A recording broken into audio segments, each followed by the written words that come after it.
story is rewriting history. I love it.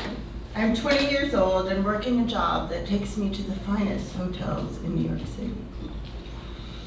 I charge a high hourly rate and I'm very popular with my clientele. I am a babysitter. One day in December 1991, the agency calls. Yes, as a high-paid babysitter in New York City, I am part of an agency.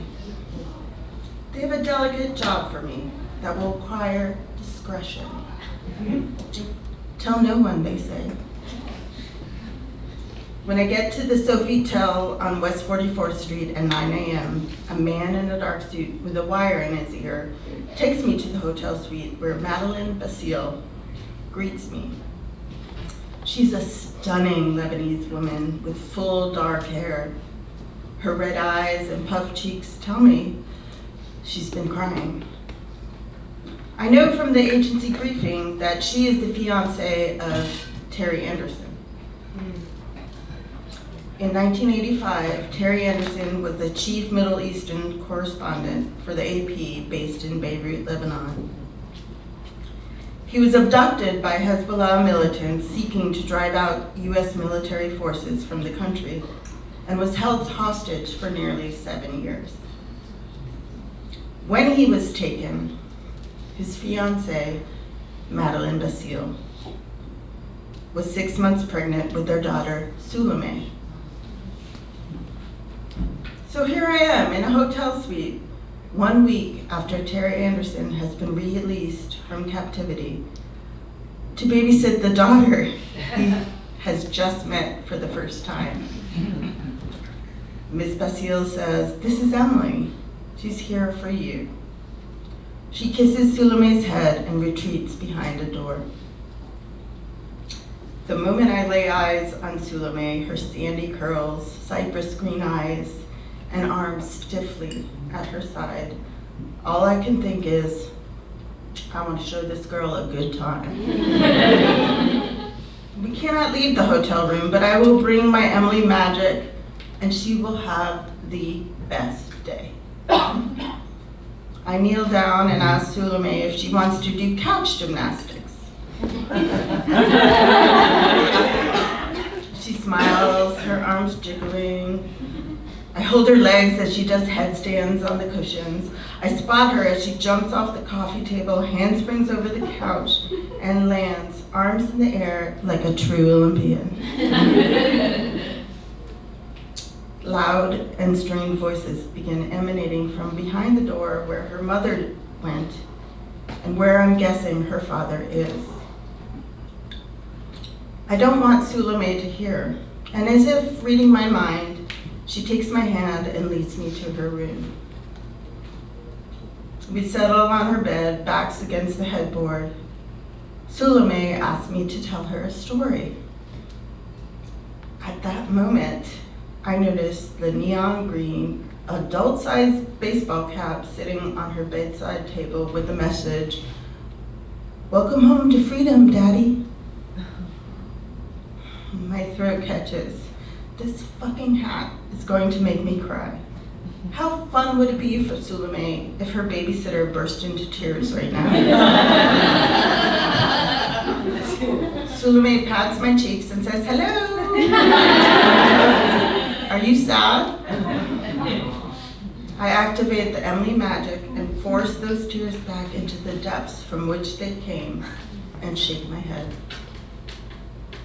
I ad-libbed a non-fucked up version of Thumbelina, who instead of being a tiny parentless girl pursued by repulsive creatures, is an adventurer whose parents work long hours collecting flowers. She befriends a bird, not out of fear, but because she wants to fly. Souleme falls asleep, her head leaning against my bicep. I have won the babysitter triathlon. Play hard, tell stories, induce sleep.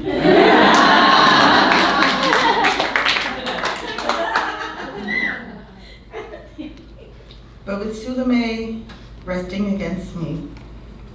I am no longer good time Emily, the babysitter. I ache for her like an older sister. I was 6 months old when my father disappeared. He left my mother for bartender Larry and his masterfully mixed Manhattans. My first memory of him is at my 6th birthday party in the sweltering August heat. My friends gathered around me, and as I leaned in to blow out the candles, a pain shot through my leg.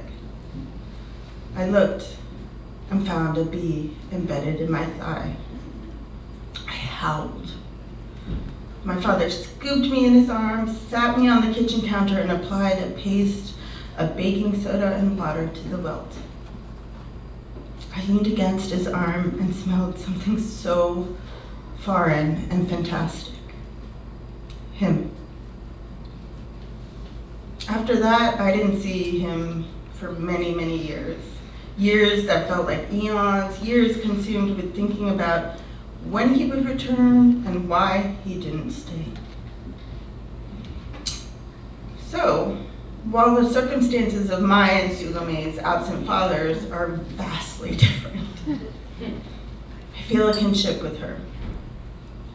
We know what it is to grow up without a father, and how that without is actually a presence, a sticky residue that you can't scrub off. When Sulome awakens, I scoop her up onto my back and march to the living room in search of snacks. And there he is, Terry Anderson. He is free after 7 years in captivity, standing alone, looking at the skyline, lit up in the dark sky. He turns to us and smiles. He is pale, his wiry beard untrimmed, his square Coke bottle glasses slipping down his nose.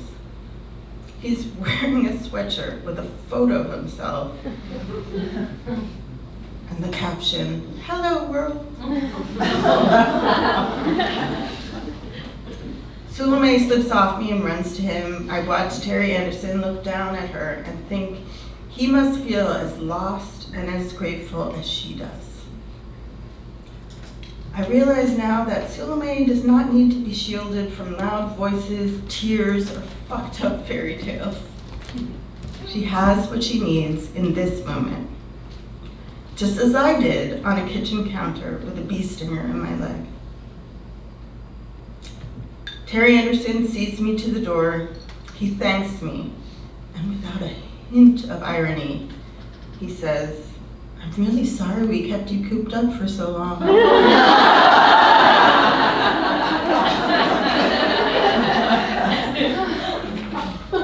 I smile and tell him it was nothing.